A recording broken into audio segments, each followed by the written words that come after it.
Hollerin with Hollenbeck. Holleback. Joey Hollenbeck.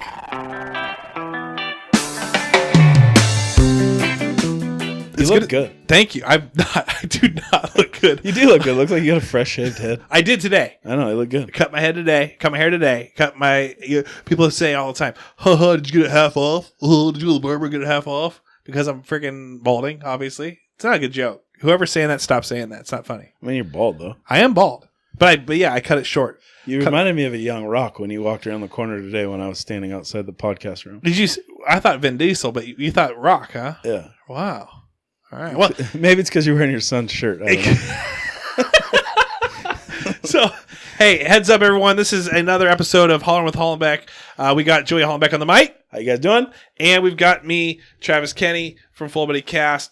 And what we're going to do today is we haven't talked to each other in months, actually weeks, but we're going to catch up on some things, on life and on just, COVID crap and football, fantasy football. And we'll talk about just how we miss college football. We're just going to talk. We're just going to talk. Let's just talk. We're just going to ramble. Let's dive into this real quick. I heard Big Ten's coming back. I heard that today. Now, I saw some tweet about it, but I didn't think it was real. Is it happening? It's real, and I just saw that the Pac-12 are talking about possibly having games starting as soon as next Tuesday, end of October, beginning of November. Because you got to get, which is good. Yeah, which I don't care about that. Like it's gonna suck for them, but weather-wise, but because they realize that this COVID stuff is bullshit. Maybe a little bit not as crazy as they thought it was before. Yeah, I guess so. Yeah. Or not crazy at all. Maybe not crazy at all. Who knows? I mean, it seems pretty the old bag over the head punch in the face. Who knows? Hey, did you hear that Inslee and Culp are going to actually have a debate? I didn't hear that. That's going to happen now. Oh, really? Yeah. I'm sure Inslee has a ton of followers. It's supposed to happen after some vice presidential debate of the real deal. Did you see what Biden did? When he played the video, what is it? Desperito. Yeah. And he showed after they announced him. He came out like 20 seconds late. Oh, dude, the guy is. I'm telling you, definitely vote for that guy. Wink. We're not a political podcast, but sometimes things do get a little political. But yeah, no, it's been a wild couple weeks. One of the reasons that we weren't able to record, that's on me. I was like, because of other things where in my life, these wildfires have just taken over. And I've just had to, it's taken a lot of time. What do you mean wildfires? What are you talking about? The wildfires, Oregon, Washington, it's impacted. Oh, with your job. Yes. Oh, yeah. So it's impacted I'm just exhausted. Like I am exhausted from all that. So I actually I just said, hey, can't do it. And then the week after, the week before, I was already just like, you know what kind of made me feel like I was just tired was the live. Your weight? Well, that too. I'm fat. I found out recently, and then other people are noticing that I'm fat. You're not though. You don't look. You don't. No, I am. In fact, I blame Cole Street. By the way, go visit Cole Street. I mentioned the podcast, but I blame Cole Street. I've actually told Sean. I said, hey, I can't drink anymore. Like I've got to just choose my nights. I can't do it all the time. You know what's funny? Like now the gyms are opening up and this and that, and I've actually been able to go a few days. Oh, so you've been able to go to the Great Wife or the No, Great? I haven't been going there. They're it's like 5 a.m. there when I would go. I'm like, yeah, I'll just hit the regular gym and go whenever I want. But they're still taking money. He's still probably getting the cha-ching going. Dick. Yeah, he is. But no, I've been going. It makes you feel good, but I will tell you, the old COVID-15. It's the real deal. I know why they call it the COVID-19 now. Yeah, I know. I don't know, man. Every step that I take, and this isn't the police, but every step I take and every move I make, my weight is watching me. And by every step I take, I mean there's like 300 a day. People are like, "Oh, did you hit your 10,000 steps today?" And me like, "Man, about 9,700 short." I tell you, my knees talk to me more than anything else in my life right now. My knees are talking to me all day long. That's weird why my hip hurts all of a sudden. Extra 20 on all of a sudden. Oh, man. Yeah. Remember, now, did you ever do that when you were... I remember when we were kids, at least, I know that you, I think, graduated in 79, but for me, I did you remember those shoes that had like the lifts, not on the back, but on the front? Like this is back when like Sean Kemp, people wanted to dunk. This is when the NBA came out and they were putting weights on the front. They were putting weights on shoes, strength shoes, but they weren't on the back. They were on the front, on the balls of your feet. But almost. It was like a 6-inch lift. Yes, yeah. Yes. So I had the football ones of those that were cleated, so I could do my football drills on the football field with them. So what did it do? Like, I mean, was it just a straight solid weight, or it wasn't a weight? It was just like, you got to understand, if you're 6 inches off the ground on your toes, that's going to build your calves. Right. It's mostly your calves, honestly. Like, and maybe some of your hamstring stuff, but mostly your calves.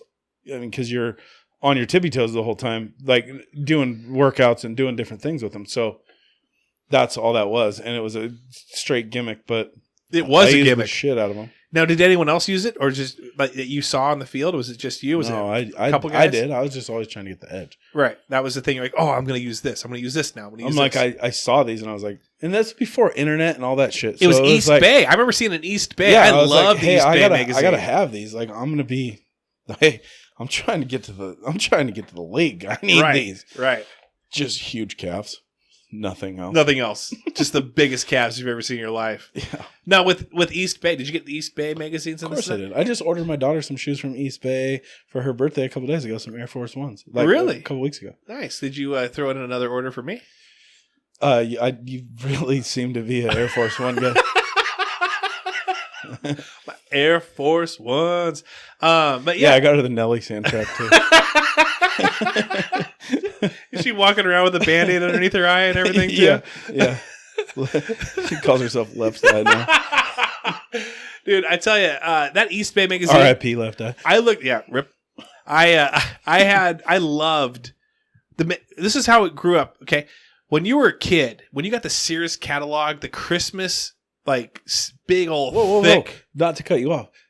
When you were a kid, when you got the Christmas catalog, bro, every Sunday I was all in the ads for like an hour every Sunday, like through high school, because we used to have the newspaper. Right. Remember how thick the Sunday paper used to be? Oh, it was in like the middle of it were the ads. So I'd go through the sport, I'd take the sports out and all the ads, and I would go ham. Comics?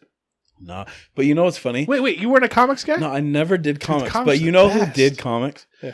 And ever since I was like as far back as I could remember was my dad's adopted, but my grandpa, my grandpa that adopted my dad, right? Like, so my grandpa, but he would every Sunday we'd go to church with him, and then we'd end up back at their place after we went to lunch or whatever. Yeah. And he would just sit there and read the comics, and then like just giggle a little bit, and nothing else. Go to the next one, and like quietly, like kind of giggle, but he would read them every time. And I'm like, I was never a comic guy, so I never got into it. I know we're jumping all over the board, but because you mentioned your church when you were a kid going, Craig Bentley mentioned the other day, Carrie Bentley used to go to the same church as your grandpa, and probably would see you there too.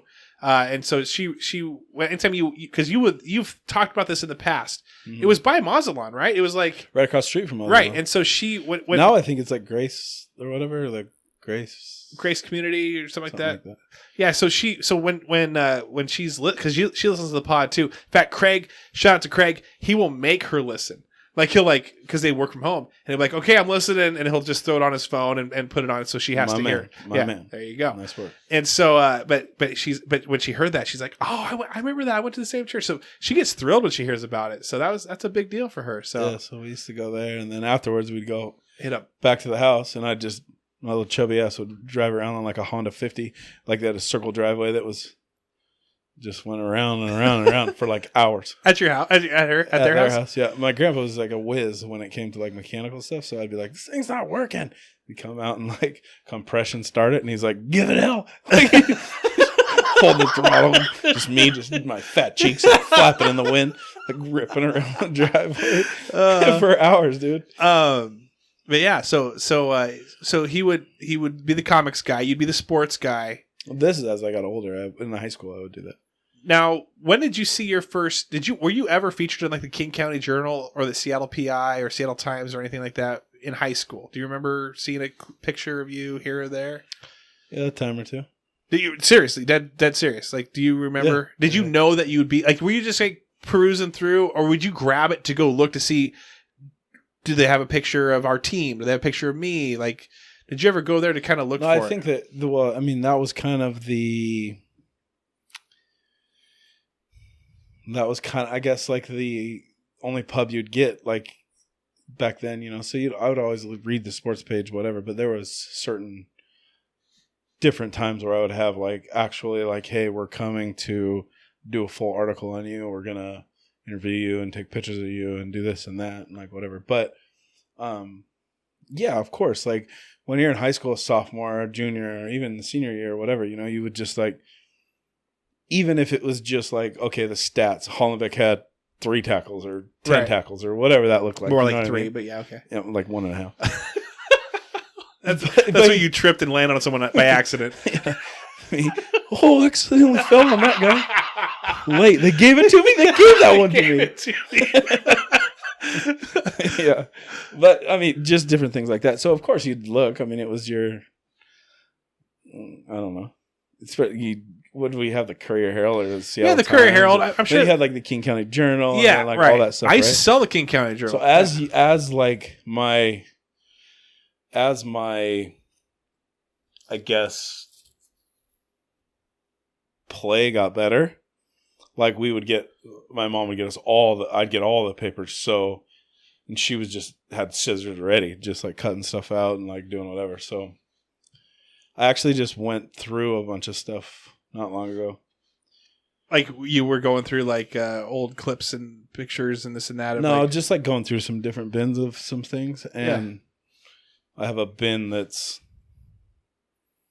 like 3.5, 4 foot wide by 2 foot wide, and it's just full of newspaper stuff.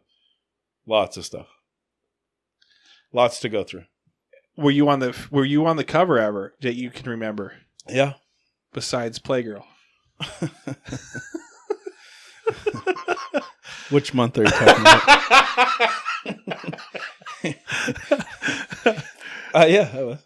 And then, again, did you ever like, oh my gosh, I'm there? Or did you know you'd be on the cover? Like, was both. I've been both. So were you surprised when you saw it? I guess I want to ask it. Because that'd be weird. There's been many a times. That'd be weird. It's just for me. Many times when you look through it and they're like, paper. oh, there's a huge article on me.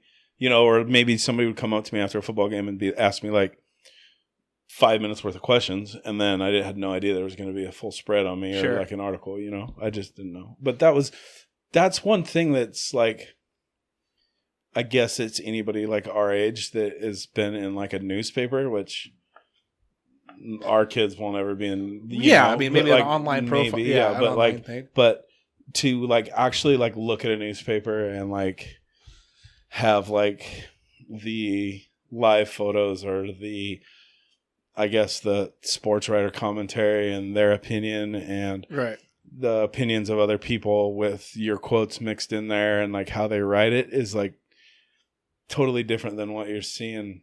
I mean, I guess to an extent not, but you're not just getting a newspaper delivered to your door every day and like, oh.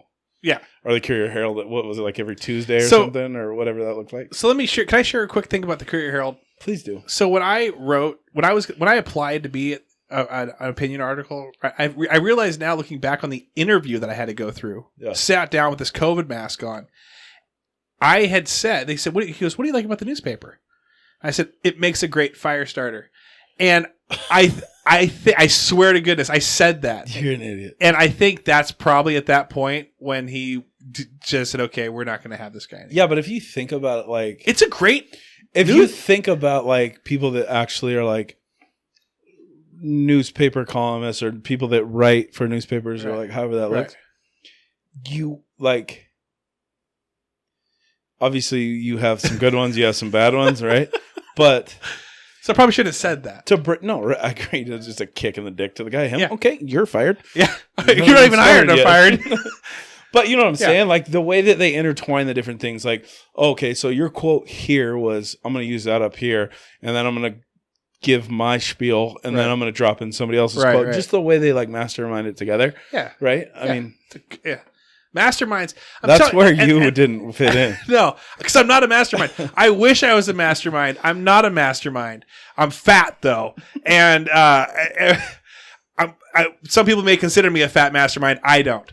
Just fat. But I did think that when it came to maybe it would be the same thing if I was interviewing someone for the podcast and said, "Hey, what do you think about the podcast?" I go, "I really enjoy it." I'm like, "Why do you enjoy it?" Because I get to fall asleep to it. It like puts me right to sleep. It's probably the same thing as saying about, "Oh, the newspaper is a great fire starter." Right. It's like I don't even pay attention to it. Would you said that in like a normal interview, like job interview? I didn't care. No, you didn't care. You were just going in there swinging like you were going to be like some mastermind fat guy. Yeah. Comedic. Did I tell you about that? What? Have we talked about how I bombed at? Then he called you back at Cole Street. They had a Oh, you went and stood up there? Yeah. No, please tell. Okay, so it was, and you did a bit. You yeah. didn't even prepare for it. No, you just went and stood up there. Here's the thing. Oh my God, was your wife there? No, thank goodness. Thank goodness. Okay, so here's the thing.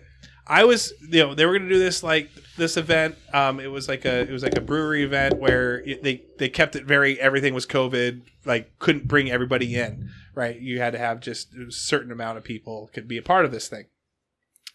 So, I talked to Sean, and Sean's like, "Hey, Trav, do you want to do this? Do you want to be on at some point during this time?" And I'm like, "Yeah, give me a set. I'll take a set. I haven't done a set for years, but I'll do it. It sounds good to me." It'd be like someone saying to you, like, "Hey, dude, like, do you want to come do a 1-on-1?" Yeah. Orlando. Exactly. And so I'm like, yeah, I haven't done it for years. I'm sure I'm rusty, but I could probably make my way through it. Well, I didn't realize that I had another prior engagement earlier. So when I told him, hey, yeah, I can do it, I was supposed to go on earlier in the evening. Well, I told him, I said, hey, dude, I got this prior engagement, but I can come after that. They said, sounds good. I'll put you in whenever. Whenever you show up, I'll put you in. I was like, sweet. Okay, this works out well. And now I honestly didn't think there was going to be that many people there. In fact, the guy that we saw at the Circle K today, or the 7-Eleven, whatever it is, his girlfriend is a comedian from Vegas that was there and performed there, right? She had her own show in Vegas. So this dude that we were talking about, that was his girlfriend. So anyway, I show up. Now, I take a shower beforehand because I'm like, I'm just going to just like show up looking clean, right? It's COVID. You want to make sure you look a little clean. And so I throw on the Full Buddy Cast hoodie and swim trunks, like red swim trunks. Like I'm thinking like, no big deal. I'll probably see like maybe 12 people. Okay. I walk in there.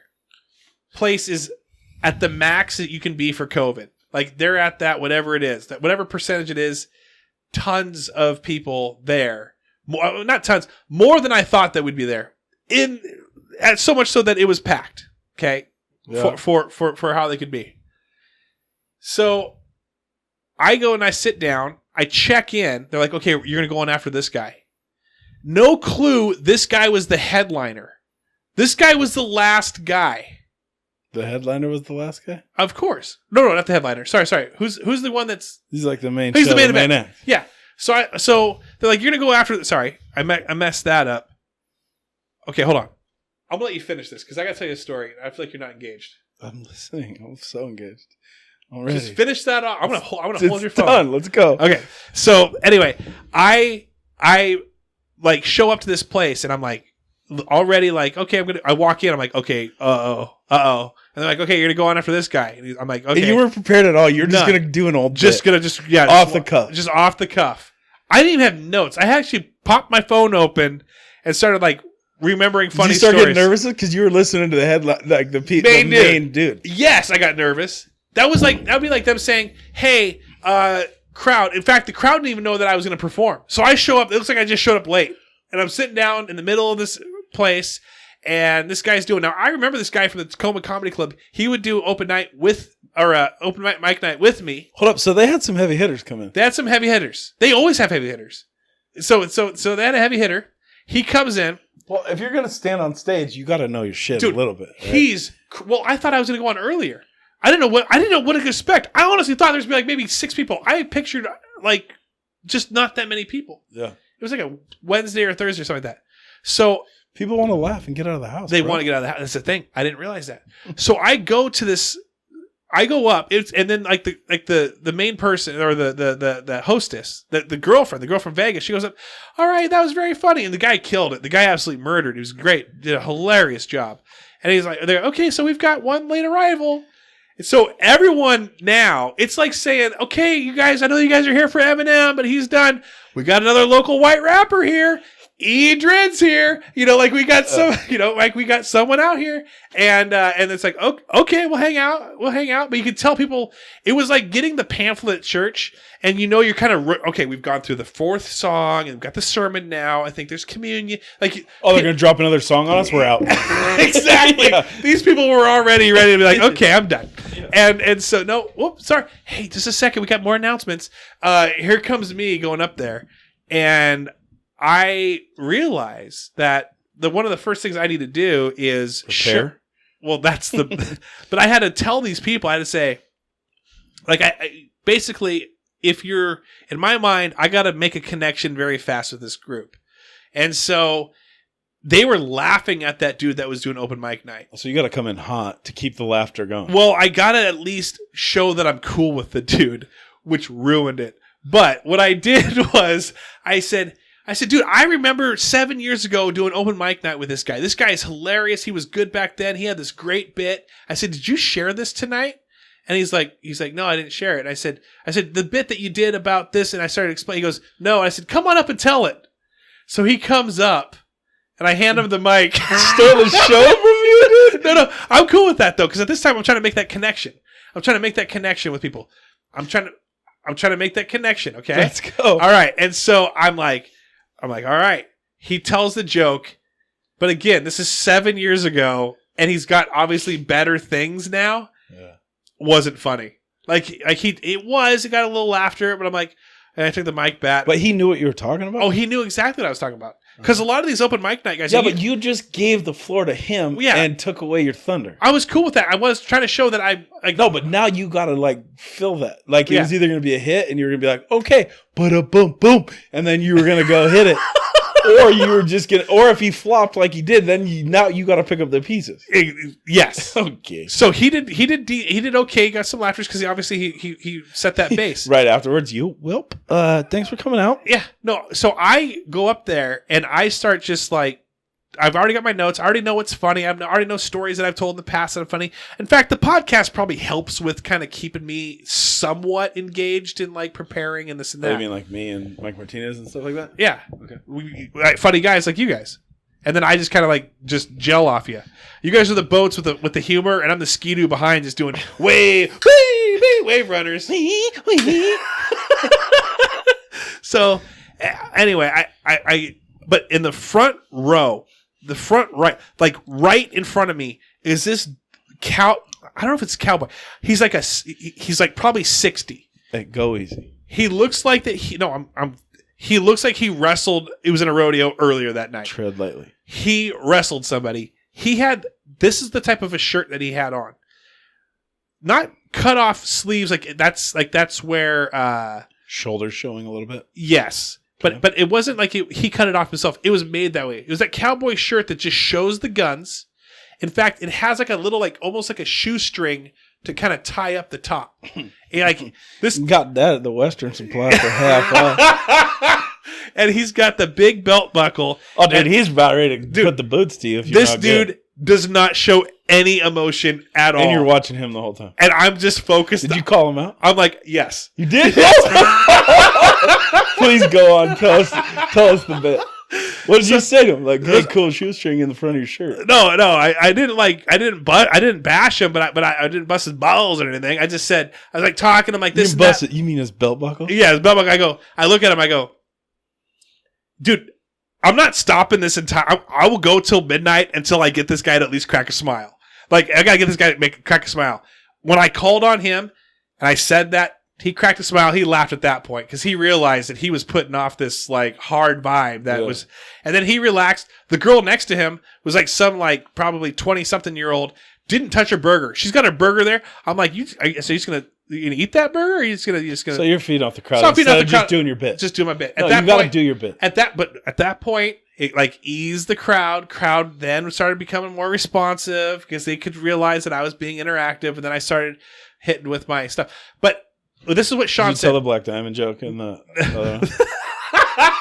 Did you? No. Did you? No. Say the joke real quick. Okay, so here comes the Martin Luther King Jr. Day. What do you do for Martin Luther King Jr.? Martin Luther King Jr. I don't want to tell these jokes now. It's 2020. I don't want to tell these jokes. Okay, scratch that. All right, scratch that. I don't want to have my name on the back of some helmet coming up here. I don't like stop this. Let's just spit this out of my mouth. Stop Travis Kenny. Kill Travis Kenny on the back of some NFL football helmet. All right. Well, who knows? Fame, dude. Yeah. But anyway, so I talked to Sean afterwards. Sean said, "You did good." He said, "You did good. You got some laughter. You just can't go after the main guy. You would have been better earlier on." I'm like, "You're right." What was your bit though? You just were winging it though. Oh, I was just telling the story. Are you gonna start like writing up bits? And I'll do it again. I'll do it again if he invites me back. But I'm not. I'm definitely not going on at the end of the main event, dude. Well, maybe don't show up 2 hours late. Yeah, that's a good idea too. In swim trunks and a hoodie. I look. Yeah, and the thing was probably too short for you because you washed it. Buy a shirt. Definitely buy a shirt. Order it 2 sizes bigger than you need. Oh, so stupid. But yeah. So anyway, I bombed. It'd be like you going, okay, I'm gonna go do this one. I feel like I could get on stage and not bomb. Really? I don't know for sure, but like. Okay. That's not a challenge. No, yeah, that's not a challenge. No, it's not. Yeah. I just would have. Never mind. I'm out on that. You were in just for a moment, then you back. Yeah, I've always thought I could stand on stage and do some stuff. I think you could, but I have to prepare. Duh. And have some familiar faces in the crowd. I don't care about that. Yeah, it helps. I'm telling you, it helps. It helps because people feed off the laughter. Yeah, because they want to see you succeed. You know. I don't think you had anyone probably show up to your Cougar games or whatever and just boo you that you knew. You know, they want to see you. They want to see you succeed and have fun and all that. Yeah, you're right. But anyway, sorry. So that was a sidetrack. Thank you, though. I wanted to catch you up on that. So yes, I'm glad you did. I'm so glad you did. I gotta talk since we're talking about some of these things. I gotta talk fantasy football a little bit. Go on. Are you in? Yeah, 2 leagues. Do you have Michael Thomas? No. Okay. I don't know who I actually have. You know why? I do know who I have, but I can't break down my list because you know why? Because over a 10, 12-year span of me being out of playing football, and when I finally bought into you know what, maybe I'll try this fantasy thing, and then I got hooked on it like everybody else does. But being a former player and this and that, I always think that I know and I can look at whatever's what and draft my team. And I suck every year. But there's been a few times when I was my last year playing, I was my first year in the league, and I was I'm in Atlanta or I was in Chicago or somewhere, and I was I can't do a draft. And they're like, oh, it's cool, just put it on auto draft. And I went undefeated the entire season. Dude. Listen, so I went undefeated the entire season. Yes. And then lost second round of the playoffs. So I was okay. Okay. So then last year, my main draft that I've been in for 12, 13 years, one of my, I guess it would be one of my customers we do work for, and we're good buddies. And he's like, hey, I'm starting a league. You want in? And I'm like, yeah, I'll get in with you. He's like, cool. Draft is such and such date, such and such time. And Can't I'm make it. Well, I couldn't. Nobody. It was online anyways, right. But it was the same exact day and same exact time as my main draft. And right. so I was like, well, all right. Me. So auto drafted, undefeated again, almost. Yeah, I lost one game. Did you make the championship? No, I took third. But then that was the game you lost. I mean, that was the. I took third though in that league, and so this year I was like, you know what? Screw it. I'm gonna watch this, but I'm putting both my drafts on auto draft, and I'm gonna queue up a few guys. So that's what you're doing. I'm gonna queue making sure they play. I'm gonna queue a few guys. Oh, okay. Like I got like the rookie running back for the Chiefs. Yeah. What's his name? Edwards, Hollerin, Rodriguez, Pontero. Got him, which he killed it. And then I picked up Kelsey, and I picked up some other guys. Yeah. But then I was like, all Chiefs. He's just like taking all the Chiefs. Well, no, I got like 3. I got the kicker, and then Kelsey, and Butker. then Okay, that guy. all right. But then I was like, okay. I didn't queue the kicker, obviously, but then I was like a couple other guys, and then I like, as far as quarterbacks go, and it came to quarterbacks, I was like, I think Cam Newton's going to go off on this new in this new team. So picked up Cam Newton. I lost a few that I wanted, but I just basically went auto draft. Did you win week everything. 1? I took second place in points scored, but the guy I played was number 1. Oh, okay. So I almost scored 200 points, and he scored 195. You would have beat everybody else if you would have matched up with them. Yeah. So it was just the matchup. So we'll see. That was my main league. I won the league that I always just auto pick and didn't do anything in. Yeah. So I won that one. How about you? So every time I've auto drafted, yes, I've won the championship. I don't know what it is, and like I hate it because they give you your grade. It's like. Yeah, I got like a C grade, and then I'm like outscoring everybody except for one dude, the guy I'm playing. Right. So with me, I'm in like 6 leagues. Shout out to Eric Madrid and Kellen Hall for inviting me to their league. I'm in that one now. I put together in my commish league. I'll show you the video, but I put a video together. I saw a little bit of it on Facebook or something. Yeah, so I know you can't really do much in your life without putting it on Facebook. Is that what you think? No, I'm joking. You know what? You want to step outside for a moment? Yeah, you're going to need to finish that and go and pack a lunch. Are you telling yourself that? You taking mental notes right now? Yeah, I was telling myself that. I'm nervous as shit right now. Well, here's my theory on Michael Thomas, okay? Michael Thomas, who led the league in receptions last year, I think he broke the record. An NFL record, single season reception record. I think he only got like 4, maybe 3 or 4 receptions week 1. It's because, and Drew Brees just was not throwing him the ball. He was throwing it to everybody else. Now, when this whole thing went down with the social justice thing earlier this year, whether you agree with it or disagree with it, it happened. Okay. And what happened was Drew Brees went out there and said, like, pro flag, you don't kneel for it no matter what. And then Michael Thomas on Twitter said he don't know no better, don't listen, like he don't get it, he doesn't get it, this and that. So kind of throwing this thing out there for Drew Brees, because I think LeBron jumped on Drew Brees saying, like, you don't get it, Drew. I feel like there was someone else that jumped on him as well. You're not getting it, dude. And so he apologized. Drew Brees apologized. He said, "Hey, you're right. I didn't understand what this was meaning. I was looking at more of a flag issue." And at that point, I do believe, and I thought it then, and we'll see how it goes. But sometimes in the off season, like let's say someone gets a DUI. Let's say someone goes and does something that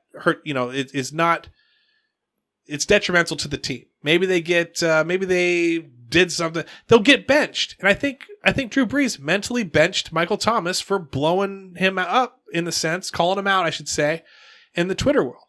And so that's my theory. I want to see what happens. But maybe week 2 is going to be different. Week 3 is going to be different.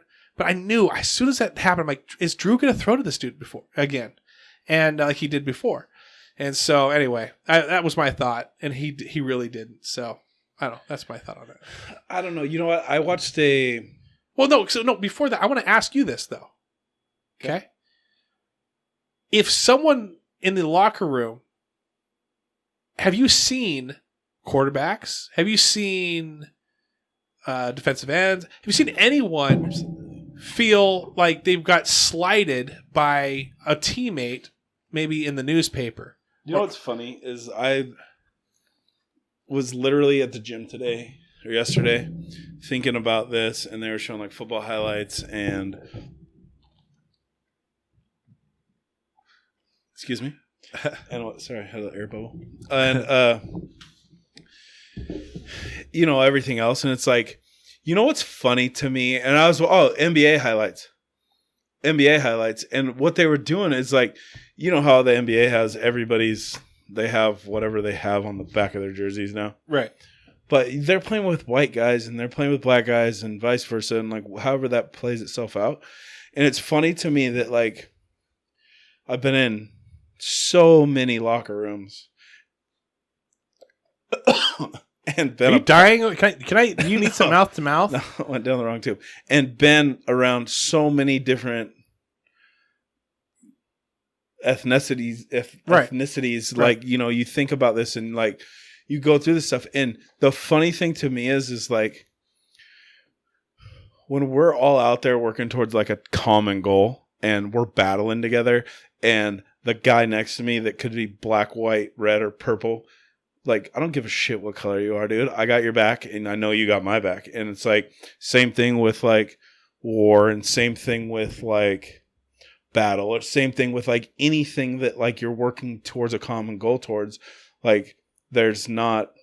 I think a lot of this shit all stems from a lot of ignorance, honestly, in my opinion. So let me ask you this. Now, I understand when But, like, I know for a fact that the guys that I played next to would do anything for me, and I would do anything for them. Off the field, would they? Absolutely. So off I the would field, think so.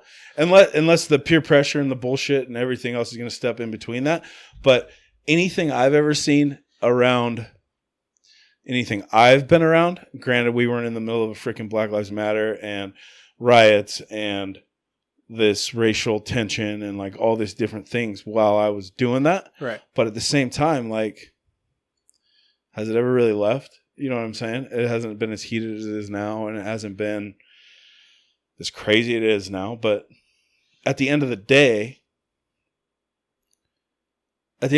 like, I to me, it just blows my mind. Like, skin color, to me, it is what it is. Like, right. And I think that's kind of how we're raised. It's stupid. But at the same time, okay, we were raised in the Pacific Northwest. I feel like it's a pretty liberal state. It's a very state where there's a lot of people that you were raised in like a whole nother West. Well, I was. But even in that West, I realized that it was you treat the person as a person. Right. Right. But in other areas of the country, probably not so much. Well, let's put it in perspective. So think about me and the other people that have took off from here and went places and have seen, like, dude, I played with guys from Florida. My roommate in Denver at one point was a dude that was, all his teeth were gold, black dude, but right. That guy would give you the shirt off his back. Right. He had his own bedroom, had a perfectly good king size bed in his room, this and that, slept on the couch every night.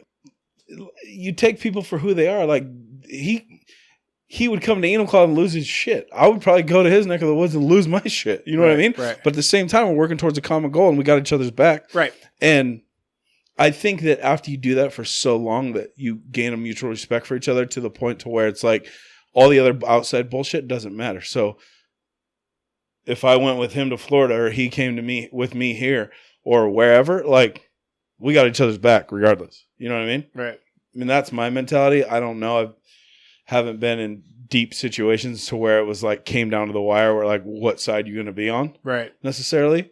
But I've been in situations to where we've all been at a bar or all been somewhere in Florida or all been somewhere in God knows where, in Europe or wherever. Right. And situations arise and it's like, whoa, if you want to get racial with this, we got his back too. So what are you going to do now? Right. And that's that, you know what I mean? And that's just going to war with each other and knowing that you do anything for each other type of deal. And that, I mean, and I think there's a fine line, but there's right. also a lot of ignorance involved there's always ignorance with right.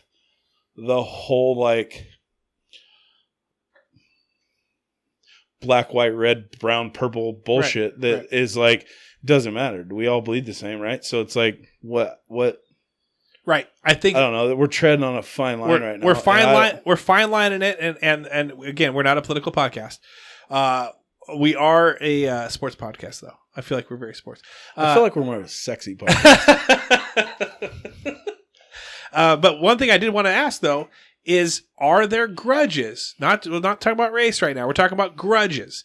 If someone speaks bad about the coach, or if some article gets leaked, or if something that's like, maybe not even the coach, my quarterback, if he would threw to me more often, then we would be winning games. Or if you would just give me and it gets leaked to the public. Now you might think that in the locker room, everyone has their opinions. If I got the opportunity, I would probably, we would be winning right now. But if it gets leaked out to the media, how do you handle that internally? Do you ignore it? Do you call it out? Do you have a team meeting? Like, what do you do? Yeah, I've been in situations like that where I wasn't involved with it, but certain situations, yeah. I mean, guys will speak or do stupid stuff or say things off the cuff or however that looks, and yeah, that's the thing when things start going. But outside, like the media bullshit we're dealing with today. Right. Like if the media gets anything that's negative, positive, mostly negative though, right, or something that's controversial, they're going for blood. Like that's what they want, right? They're going to hype it as much as they can and do whatever, right? When things start to get out of control like that, then it's a closed door meeting on any team I've ever been on, and people get called out. And it either gets settled or there's more people get reprimanded as far as like, okay, well, you're out for a game, you're not getting paid, or you're doing this and that, or like however that looks. But it's handled internally more so than it is. That's why you see all this stuff and like you get your quarterback that's up on the podium and they're asking him questions about the game, and then somebody asks a question like, well, what do you think about your receiver that said such and such? And they're like, I don't know, everybody's entitled to their opinion, or everybody's on the same page after that meeting, right? And there's nothing else that's going to be said unless somebody's going to go rogue. And if you go rogue, you're an idiot. So did you have any rogue players on your team? Oh, yeah. Did you have any prima donnas? Did you have anyone that thought they were like, when I think of like people that just will say whatever they want, Richard Sherman, OBJ, like people that just will the microphone in front of them, they're going to say whatever they want. Right. You have those type of people on your team. Yeah, everybody does. Like, and I think, I think to an extent that is, you don't have that in college. You don't get that in college. You don't get a lot of people that if shit talking's going down and something's really going down, the whole team's doing it. And then at that point, what are you going to do? Right. Like us jumping on the W. Right. Or us doing whatever at UW, or us doing something at Cal, or doing whatever that looks like. It's a team thing. So what are you going to do? Punish 100 guys? Right. Like that's your whole team. That's your multi-million-dollar contract coach. Right. You know what I mean? And that's not a bump at the coach, but I'm just saying like in general, like at that point you can address the team, you can make us run, you can do whatever, but we stood together as a team and we did something, whether you liked it or not. That's what we did. That's what we chose to do, And so, but once you get to a different level where there's multi-million-dollar contracts or now hundreds of million-dollar contracts and whatever, like people, people can keep their composure or people can lose their shit. And then once that happens, it's like, it is what it is. You're basically your own entity as far as like you're representing yourself right now, but you're also representing this team. So fine line, right? So when it comes to the internal team conflicts, do they have somebody that is like, is that a position for someone to come in? Like, you know how most companies have like an HR rep gets called and they brought in, okay, this email went out, we got to talk to everyone about it. Or is that the coach's job? Does the coach go in there and say these things? Both. I mean, the HR doesn't really step in. HR is, do they have a team HR? Yeah, we have HR stuff, but it's not like that. When it comes down to it, football's football. So just like football, like you've known since we were in sixth grade, where it's 3, 4, 5, 6 coaches that are going to have a conversation and they're going to call the team together and address the entire team. Similar situation in the NFL, similar situation, this and that. We have NFL security. We have all these different things. Now, when things start to get out of control as far as like it's going to get handled with the team, then other people start to step in. But for the most part, it's handled within internally and doors closed and conversation. And here's what went down. This is what's going down. This is how it's going to be handled. And I better not hear any differently. If so, then we'll go from some there. ramifications. Then we'll go from there, and then this and that. But this is how we're handling this as an organization as a whole. Gotcha. And if you don't like it, then kick rocks. Pound sand. Yeah, we're figuring it out. But you know what I'm saying? Like, unless you're that strongly against something, but 9 times out of 10, like, the only person that may be strongly against something is the person that we're talking about, you know? So is there a point then as a professional player where you stop reading the articles? Where you stop caring about what other people think? Where you stop... Well, like when I was in Seattle, it was like, O-line don't talk to the media. Any NFL team I've been on, the O-line doesn't talk to the media. Why is that? It's just the unwritten rule. Really? You don't talk to the media if you're an O-lineman in the NFL. I think that's changed now, but at the time when I was there... Well, no, you think about it. I don't really think of anybody going to guys Justin Britt and throwing a... I mean, Yakamini. There was nobody that they would just... I mean, you don't... Well, really that's the thing. The O-line is just like an unwritten rule. You just don't talk. Like, you don't want to talk about us unless we're doing shitty. Oh. So we're not going to talk to you. Gotcha. Regardless. You want... Okay. Only thing you want to talk about is talk shit about us. But when we have a great game or this and that, you're all over us. And now it's like... Gotcha. We don't... Yeah. There's no reason to talk to you guys. So, like, literally, people like turn down, like, hey, you got 10 reporters out here. And they're like, cool. And they take a left and go out the other door. Really? Yeah. Like, it was just like an unwritten rule. You just, as an O-lineman, you just don't talk. You didn't talk. That was my time. That was, I mean, I think it's probably I don't know the what same it is thing. now. You don't get a lot of O-linemen that talk. Now, as far as documentaries and different things like that go, or like after the fact, Hard Knocks and different things like that, right. like that's a different story. Right. But when it comes down to just a regular old reporter standing there, 10 reporters standing in your locker while you're trying to get dressed, right? They're like they just have their back to you or won't talk at all or get out of my face. But the quarterback, or they'll talk to the media relations guy and be like, "I'm not talking, so tell everybody to get away from my locker." Right. But the quarterback will shut out the O-line, and the running back will shut out the O-line, sure, and stuff like that. Like, but those are the guys that are supposed to be in it. Yeah, they're supposed to do it anyways. We're just the big nasties that are out there breaking ankles and your own, grinding and doing our thing, and then getting none of the glory. That's like the whole like. I think that's like kind of the. As a lineman, an offensive lineman, that's kind of like the whole like aura around us, right? Like it's like we're gonna go out there and grind. We're gonna be the grit, right? We're gonna be the ones that are gonna do all the work. Yeah, you guys take all the credit.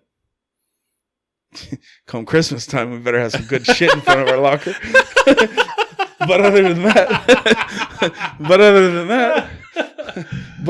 that, I mean, honestly, it's like that's just how it plays out. Like, I can't speak for as a whole for all of us, but when I was in the league and playing, it was literally like, you don't talk to the media, period. And I think that's that whole like.